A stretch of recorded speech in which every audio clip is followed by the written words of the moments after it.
I've not seen such bravery. Learning can be hard sometimes. When I was getting through school, classes like history and social studies were tough for me. Memorizing random dates and information isn't exactly my strong suit.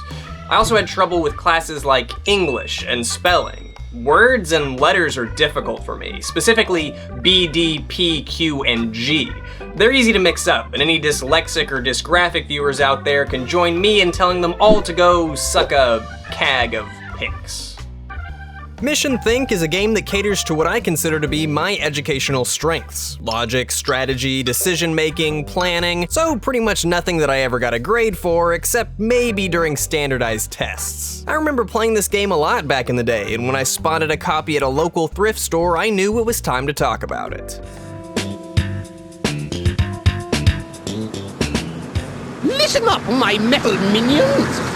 The people of Shady Glen will be sorry they ever messed with Morty Maxwell. We open with a cutscene introducing the villain of the game, Morty Maxwell. Morty wants to take over a game factory, make toys of his own design, and inspire children to be like him.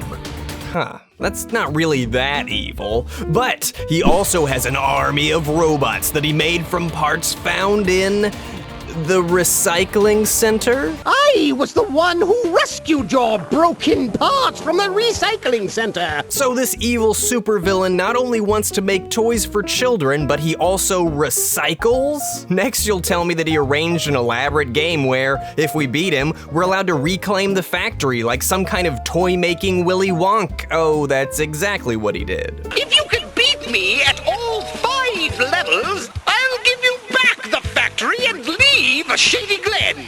Well, okay, so the evil guy isn't really evil. He's actually pretty cool. He's just not a great villain. Morty has a new strategy game he's created, and if we beat all 5 levels, we reclaim the Shady Glen Toy Factory, which is...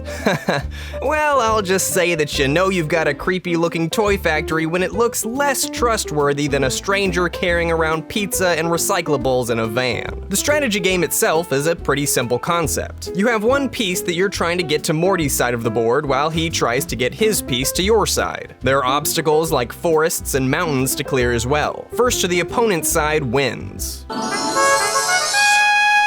To actually move our piece, though, we have to collect movement pieces in a completely different area of the game. The main area of the game is a large multi-story room filled with doors. Doors, doors, and more doors. Doors as far as the eye can see. Now you're probably thinking, isn't this supposed to be a toy factory? It looks more like a hotel to me. Why doors? I would answer with another question. Why not doors? Yes, marvelous room-dividing doors. Doors for the morning, evening, and night. There's doors and doors for household chores, doors for the office, doors for children of all ages. So next time when you find yourself in a sticky situation, be sure to pause a moment and ask yourself, why not doors? This message brought to you in part by Doors.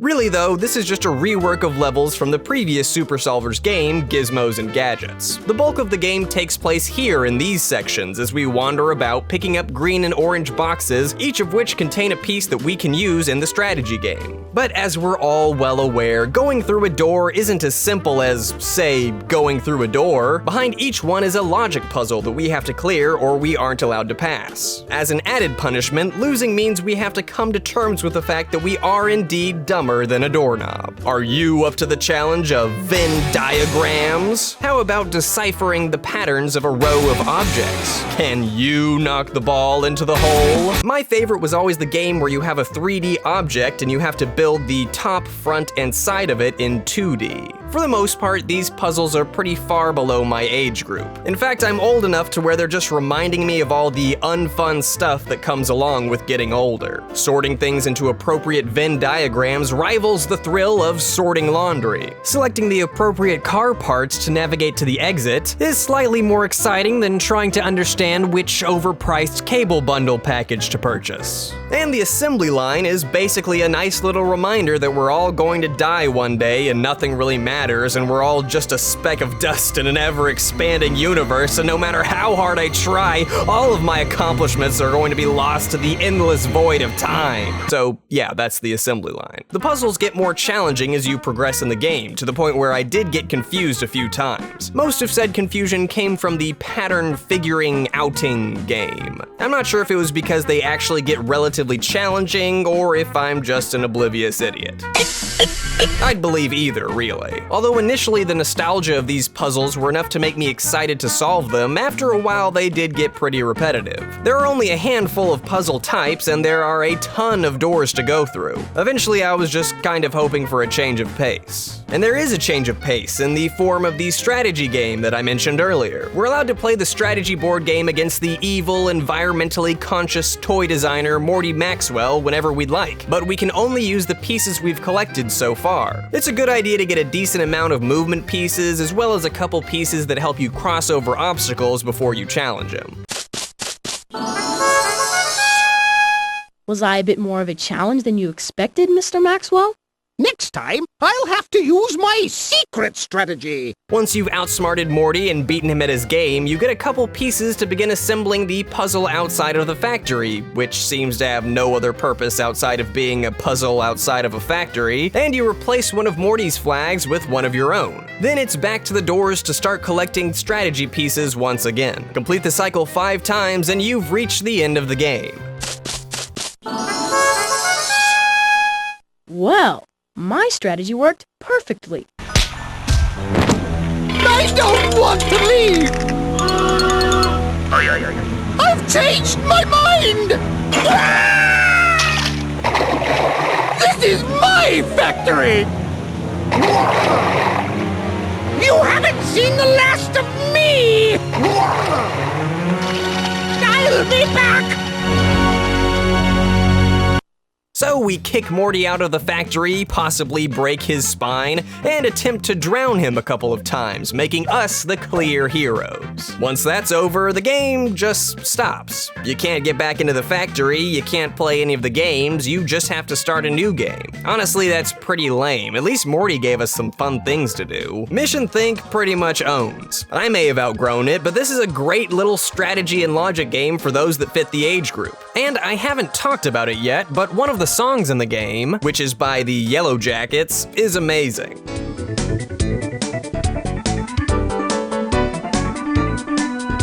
Yeah, that's what I'm talking about. The game is a little short, and some of the later door levels are a bit frustrating. They get harder to navigate, and each time one of these robots nab you, they steal a game piece. So I can't exactly say that I was having a great time when I was getting teamed up on by these metal picks. And then there's Rusty, the robot dog that helps you along the way. Hi there, I'm Rusty.